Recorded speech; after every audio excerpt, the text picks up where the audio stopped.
One in five suffer. Erase the stigma.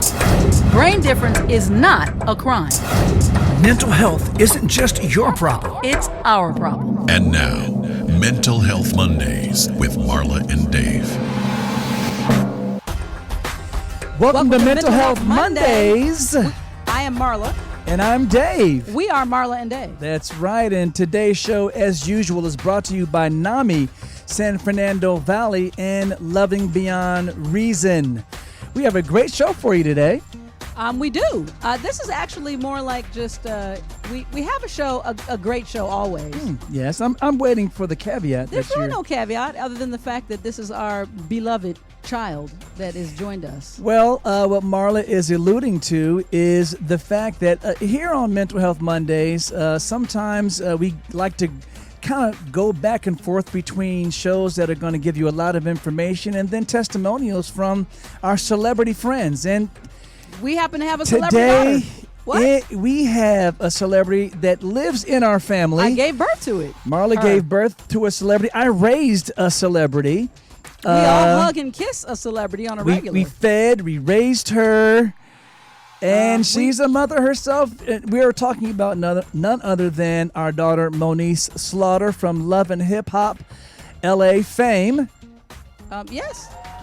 There she is. And she gets an applause. Hello, Moniece. Do you want to wear your headset? So you can hear? Please remember to talk right into your mic so we can hear you. But yes, we're going to have a great conversation.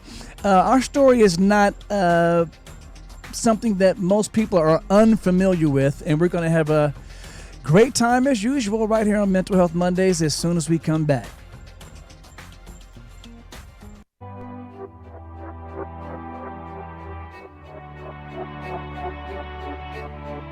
Help someone who is struggling by supporting the National Alliance on Mental Illness and be a part of the NAMI effect. Hope starts with you. Hey guys, listen up. Learn something. Well, we are back. We are on, and we are going to have a great conversation. Moniece, how you doing today? Good. You doing good?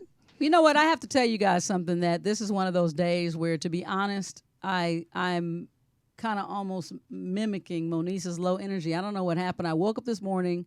I wasn't feeling emotionally my best. And so I think that the one thing that I would like to open the show with is that mental health, many things can affect your mental health. And so to say that I'm having a day where I'm off and I'm not necessarily feeling mentally well doesn't always mean that I'm mentally ill or that I have a diagnosis. So I think that that's one of the things that I wanted to jump into right away, because, you know, one of the things that I've watched through the years with Moniece's evolution and a lot of her life being played out on TV is the attacks.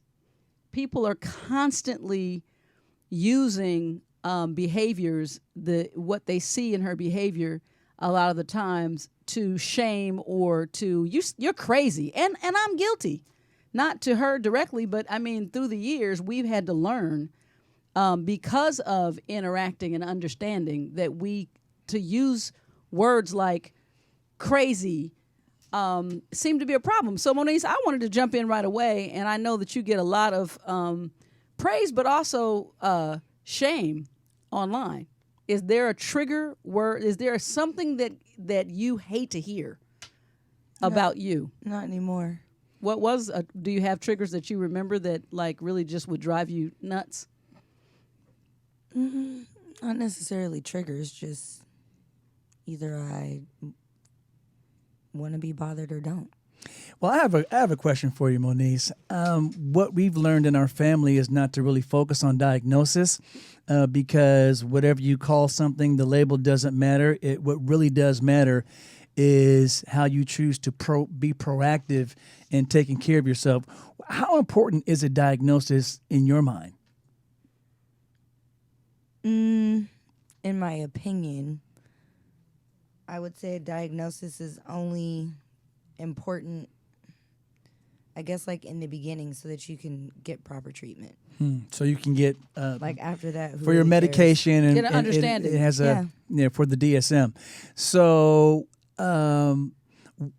would you like to share what your current diagnosis is, or is that something From that? what I know, situational depression, social anxiety, mild ADHD. Now, what is situational depression? Depression triggered by a particular situation, but when you have a depressive state, it's clinical. This is kind of a hard conversation for me because, to be totally honest with you, this is really more, in my mind, designed to just be an open discussion because she's our daughter, and so we raised her. So what I'm saying, I wanted to just start by saying, Moniece, on a scale of 1 to 10 today, how do you feel? 1 being on the worst feeling mental health day, or 10 being I feel amazing. Where are you? What's your scale? I mean, I was having a 10 day. I just don't like leaving my house and doing interviews. Now I'm at like a 4. And I'll be back to a 10 when I get home. Right. Okay. That's Okay. part of So my is this social one of those anxiety. situations? I don't like. It's not a situation that's going to send me into a depression, but this is socially. This is not what I want to do. So what's different for you? What was different for you? We raised you. You grew up in our house, and the one thing I haven't asked you ever is what was the difference with your mindset when you were filming on TV? Was that hard because you have to do things upon being asked? You have to do things that are upon cue. No, after a while, I just realized I'm the talent. So if I don't want to do it, I'm not doing it. So you But just before stress that, me. did it make you stressed out? And did you deal with anxiety at the beginning? Yeah. Is that because? It's like when you would take me in the studio as a teenager, I just get awkward. I don't. Well, we knew from the I don't day like that we for you first to tell me what to do. from the day that you first learned how to talk, you talked almost by 1 and literally haven't been quiet since. Except in social situations. So it seems like you have sort of a social anxiety. That's what I just said. Yeah, She said and that. you- My and you- official diagnosis is social anxiety, Okay, so mild ADHD, and But we're not situational social, so depression. then it has to be that she also just doesn't like. She just said she doesn't like to leave home because she comes over to our house and she. I don't like to be anywhere that's not my jam. Your what does that mean? jam. Your jam, My like your family. jam. You're like, because Yeah, when you're like- with us, we're just hanging out, like we're doing Right. right And we- now. and we But it's plan. not a thing that I feel obligated to do. I can. So you really just want to do what you want to. You feel better Yeah. if you're in control of the. I don't like interviews. I don't do interviews. When I do interviews, people then go, "Oh, I just realized we don't ever really hear you do interviews." I don't like it. I don't. Now, want why don't you like doing interviews? Does that trigger some social anxiety a little bit? For 6.5 years, like Mom said, I had a job where I had to talk to make money to survive. So now it took all the. So that was a lot of energy to do So that. now I don't want to do it anymore. So you're kind of retired from interviewing. Is that what you're saying? Huh? You're retiring from interviewing. No, I actually, after season 2, just said I don't want to do them anymore. So I turn them down constantly. Okay. well, They make me anxious. the interesting thing about that is, as we share a conversation. I really want to transition because, of course, being your parents and raising you, we're always learning. Right now, I'm learning, so I stay open to. To not going off. Good job. I stay open to accepting and to understand that, so it's so easy for us, especially as parents, when we have kids, to see them in the light of what you feel their potential to be and your expectations, and then to shift into understanding their own nature. And Moniece is also a mom of our beautiful grandson, who we love, all of us, in a sickening way. But I want to know, Moniece, when we come back from this break, what have you learned about your mental health that you think that you can help Cameron manage as you guys go forward as a parent? And we'll be right back. When Dave and Marla get together, it's hot.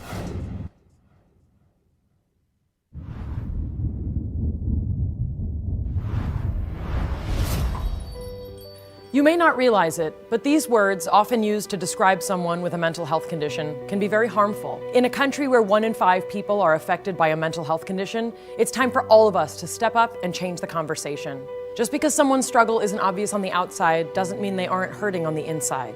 We need to see the person, not the condition. Join with me, pledge to be stigma-free.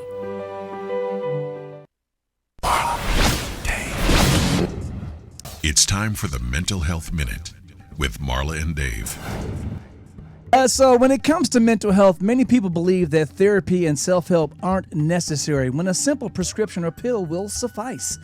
The fact is, specific treatment for mental health problems varies depending on the individual and could include medication, therapy, and in many cases, both, according to mentalhealth.gov. Many individuals choose to build and work with a support system during the healing and recovery process. Having a good support system and engaging with trustworthy people are key elements to successfully talking about your own mental health and is often the very first step to helping you heal, grow, and recover. A support system can include a trained mental health professional, a parent or family member, a teacher, and or a faith healer, or maybe even all of the above. When building a support system, remember, in addition to good advice, look for someone who can assist you in taking action that will help. This message is brought to you by NAMI San Fernando Valley and Loving Beyond Reason. David is a thinker. I never do anything without thinking about it first. Marla is a feeler. I basically wear my personality on my sleeve. But when Marla and Dave get together, It's like a match dancing with a firecracker. Sometimes I wonder which one of us is the match and who's the firecracker. But anyway, I don't feel like either, honestly. I don't know. well, what a lot of people don't know is that when we were having a really hard time with our son, DJ, and his medication, out of the blue, Moniece got on the phone with DJ, and I remember this clearly, and said, you know, we got to do what we got to do, bro. I take my meds. They make me feel better. I get my rest. And that was, you might not know this, Moniece, that was a big key for DJ getting back on his meds. We appreciate you for that. You're not just a one ever mother. told me. You're not just a mother. You're a damn good big sister. Look at you. You're new Davy. So how long did it take you to titrate? I asked her the question about Cameron. Oh, we get to that in just a minute. Okay. If you don't mind. Before we get to that, how long did it take you Sweetie. to titrate your medication to where you felt like it was something that you can deal with on a long-term basis? It took a long time. And could you explain why? It took like 7 months. 7 months? Almost 7 months. That might feel like a long time, but that sometimes happens. Are you asking, when you go to because of course you're a very grown adult, when you go and see a professional about anything related to your own... Well, there's two, because in the state of California, your PhD can't prescribe you medication. Correct. It Your has to be your MD has to do it. psychiatrist, right, which is So an a MD. psychiatrist. Right. But my question is that when you go, are you asking for something to deal with a symptom? So, for example, when, you know... Yes. Right. So I what... don't know how everybody else does it. That's what I'm only asking you. Well, yeah, I mean, they ask you, what's wrong with you? You they diagnose say- yourself? Or they say, yeah, I mean, or they say like, oh, what are you feeling? They'll ask you like, are you struggling financially? Because I guess in the United States, that's like the number one, Reason for depression? yeah, and, Wow. and suicide. People get financial, like they're just Stressed out. With stre- no and money. They can't deal. So they ask me questions like that. They'll ask me, are you in a relationship? Or if the answer is yes, then they'll ask you like, oh, what's going on in your relationship? Are you employed? Are you unemployed? What is either one of those doing to or for you? Do you have kids? What is that dynamic like? Oh, you're single. Okay, so you have a co-parent. And what's that relationship like? How's your child doing in school? Do you know why? Do you think it's because of something you're doing or not? So they go like In depth. But the key is you have to tell the truth. Right. That's the thing.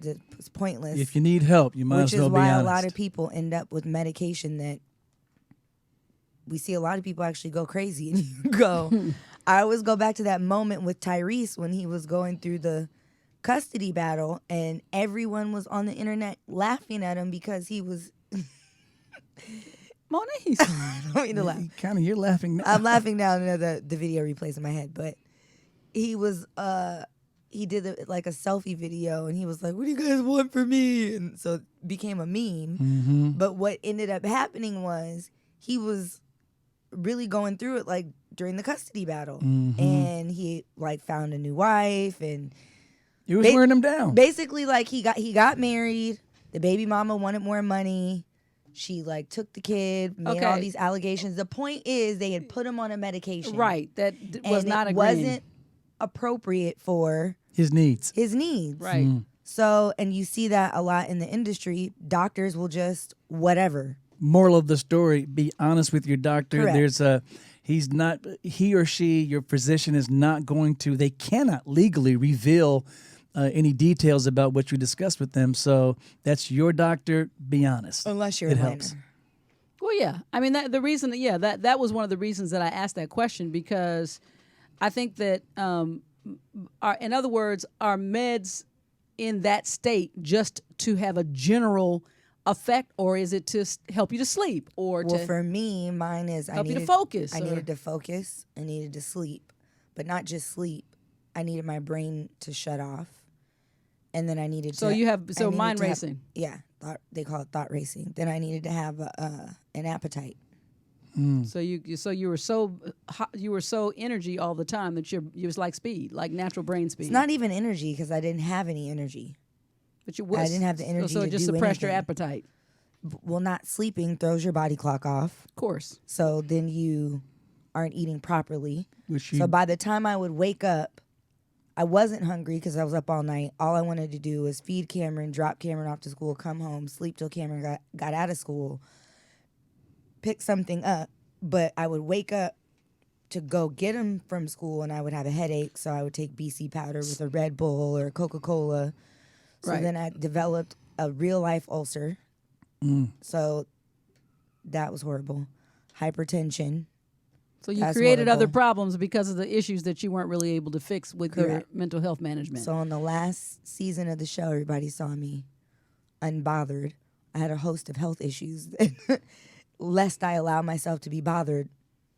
right, I, you at were the time, was 98 pounds. So kind of self-medicating to get through the season. correct. well, my question to you originally was, now that you know, And now I smoke the devil's lettuce. Okay. Smoke responsibly. okay, No, it's a really good topic actually because Well, hold on. Except I think Mom is trying to get a question No, about let that. her- let Mom get her let her question. finish Yeah. because she's still in the. You started about the titration, so she's still in the. it's okay. What's your I question? have to We'll say, get back to the devil's lettuce. No, because I'll let you deal with the Cameron issue because it's going to turn the conversation in a completely different direction when we come back from the next break. But speaking of the devil's lettuce, I really want to say, I do now understand that there is a value in medicinal Medicinal marijuana. value. Yes. However, I think that that's very, very, very, very, very touchy. Because in the case problem of the Yeah, problem but with you have to medicinal do marijuana is that usually you're not in cooperation with your yes, doctor. you're just That's what I was gonna recreational say. My doctor broke down blunt smoking. how to deal how with it. to do it, how to deal with marijuana. And so I alternate sometimes. So during the week that I have Cameron, I don't want marijuana in my house. Exactly. So I take my medication. During That's the weeks responsible. that I don't have Cameron, I will experiment To see with which works different best. devil's lettuces Products. within. Hold that thought. We'll be right back. It's true. All right, it's time for the poll break, and we'll start with the results from last week's poll. Last week's poll question was, people who suffer from depression have a higher chance of developing cardiovascular and metabolic diseases than the general public. How much higher? Your options were 20%, 30%, or 40%, and the answer was 40%. Wow. That's You got to start voting, Moniece. There's that's pretty prizes. deep. Marla, go on with what's the poll question for this week? Next week's poll question is, what percentage of mental health disorders show first signs before a young person turns 14 years old? Your So- options are 25%, 50%, or 75%. So I'll repeat that right quick. Yeah. What percentage of mental health disorders show first signs before a young person turns 14 years old? That means very young. And anywhere on our social media that you see the poll question, please engage, take the poll, see what you learn. It can be informative and Or you can helpful. be right. We'll be right back.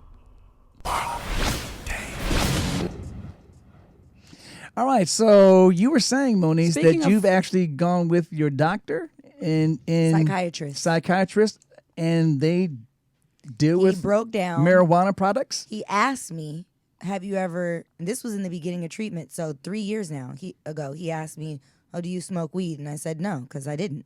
I wasn't even drinking 3 years ago. So he left it alone. We did the medication. So boom, finally got the dosage right, the type right. The titration process. You It got went through through that. the You were whole working with thing. it. And then I kept going. He kept raising. So every 3 months he would raise it 50 milligrams. So I got up to 200 milligrams of Seroquel. But then I noticed that every so often I was like immune to it. So then I was back to not sleeping. So he strongly urged me, but I said I won't know really what kind to smoke. I don't want to smoke to be high. Right. Like it needs. You wanna go to sleep. I want to go to sleep and Right. eat. So long story long, he breaks it down. I do a new SSRI test, which for those that don't know, that's to test your serotonin levels. Serotonin controls short-term memory and mood. And so I was not. There's 1/3 missing. Oh. So you were at she had a 66% deficit of of, serotonin yeah. levels? Correct. So I had Wow. a deficit of 1/3. So he felt like it would be good. So once I knew exactly What it how w- much serotonin I was lacking, he said I needed a non-psychoactive indica dominant hybrid. So anything that's Right. not going to make me Right. start thinking, want to Right. Sativa, which be makes like, you creative like and a you're pothead, right. like, oh, I wonder if Medusa has tiny snakes. with pubic Philosophizing. hairs. Yeah. Is that what? I didn't want to. Leave it to Didn't want to be Moniece. that. She's funny, by the way. I didn't want to be that kind of pot Pothead, smoker. yeah. Pot user. pot. Yeah, medicinal We're- marijuana That's how you user. know Yes. that we're all kind of old. We're calling it pot. Yeah. So Like, from pothead. there, I didn't like the way smoking made my throat feel. It was stripping my throat. Did you move to So- edibles? So I moved to edibles, and A lot of people have a hard time you guys with edibles. must be very careful with the edibles. I thought I was supposed to eat half. I should probably not eat half. I should probably eat a quarter, because I did get too high on accident, and by that time, it was too late. Normally, I only take 2 to 3 puffs of a pre-roll, and then I just brush my teeth. I have my snacks bedside, which make me hungry when I wake up, which is the Exactly. point, and I go to sleep. That's it. Well, I ate the edible, and it just wasn't right. Backfired. It was Way crazy past. Because once it's in there, it's in there. So all I could True. do was drink a bunch of water, Right. and pee it out. Is that And what they recommend? Water? They recommend. It's Well, just like it's- when Queenie ate the weed nugget, and I had to take her to the vet, and they put there's a little She's talking pocket about a of dog skin. that she had in the past. A Pomeranian ate a weed nugget, my roommate's mother's weed nugget, and when I took her to the vet, they gave her an injection of water in the back of her neck. Dogs have like a little pocket or Oh, whatever. wow. And every time she peed, the pocket got smaller. So by the end of the day, she was eating Back to and normal. Yeah. All right, so Marla, you had a question about Cammy I Cam. just it's not even a question about Cameron. It's just that with Moniece's journey, and it's been a journey. Like you're talking about learning different things about what works.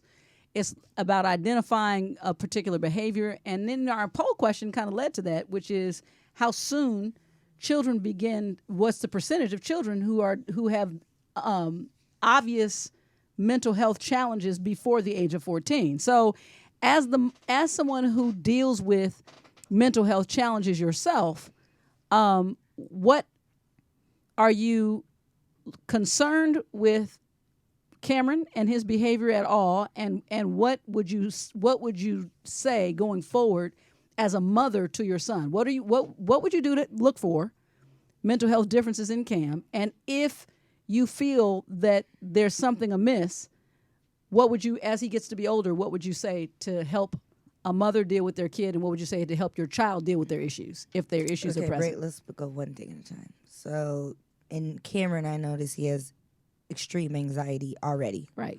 Cameron gets very anxious. Cameron What does that look also- like? Does he? He's mean. He gets mean. Or he's also. I've He- also he- heard him he- say it. I'm his grandmother. He also says, "Michi, I'm just right now. I'm full of anxiety," and I'm like, really? Yeah, he gets But it's anxious. good that he knows the Yeah, I'm just terminology. saying. I broke down, just like when he was little, and I taught him the word similar. I broke down anxiety because I used to say to him, Cameron, you seem anxious. I don't even know what that is. You're anxious. It's okay. So yeah, So he already has. he has severe anxiety. So he doesn't sleep.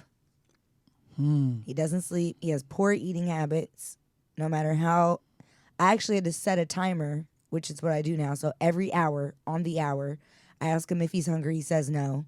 And at 3 hours, whether he says yes or no, I make him sit down and eat something. Are you guys willing with those things on board to actually? Do you feel like a formal therapeutic approach at this point is appropriate? No. Why not? And the reason why I don't think, it's not that I don't think it's appropriate or inappropriate.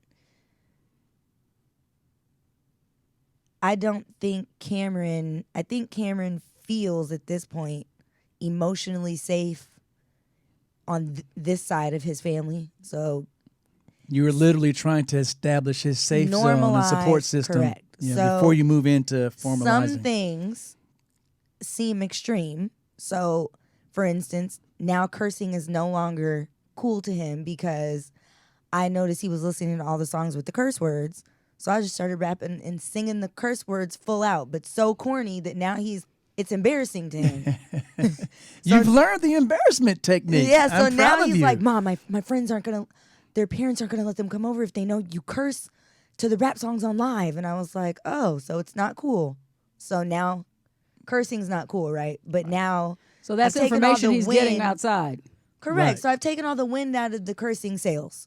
So I just try to normalize terms like depression, anxiety. I don't hide them. Well, right quick before we leave this page, when did you first realize that social anxiety was part of your nature?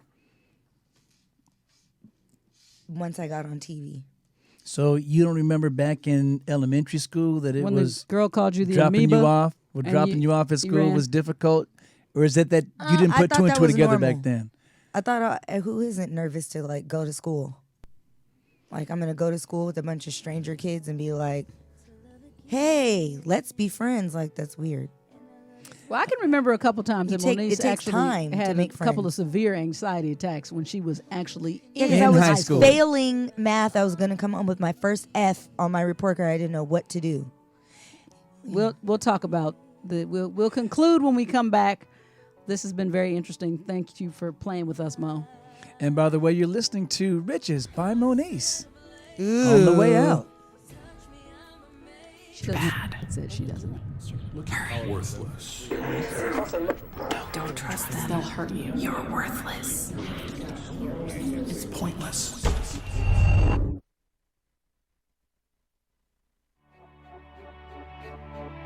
When the pain of schizophrenia meets hope, everything can change. Help someone who is struggling by supporting the National Alliance on Mental Illness and be a part of the NAMI effect. Hope starts with you. It's raw, real, and unfiltered. Well, we're back. We have David and I have to do. We're going to commit to probably at various times a couple of shows. We see that people are very appreciative of this topic. We're glad that Moniece came to join us. But as Don't parents, hide it from your kids, people. as parents who have always supported transparency, we do have a lot of experience with pre and post diagnosis with both of our children. Mm-hmm. So we just appreciate Moniece's honesty always. My younger sister's mentally ill too. Just no one will listen to me.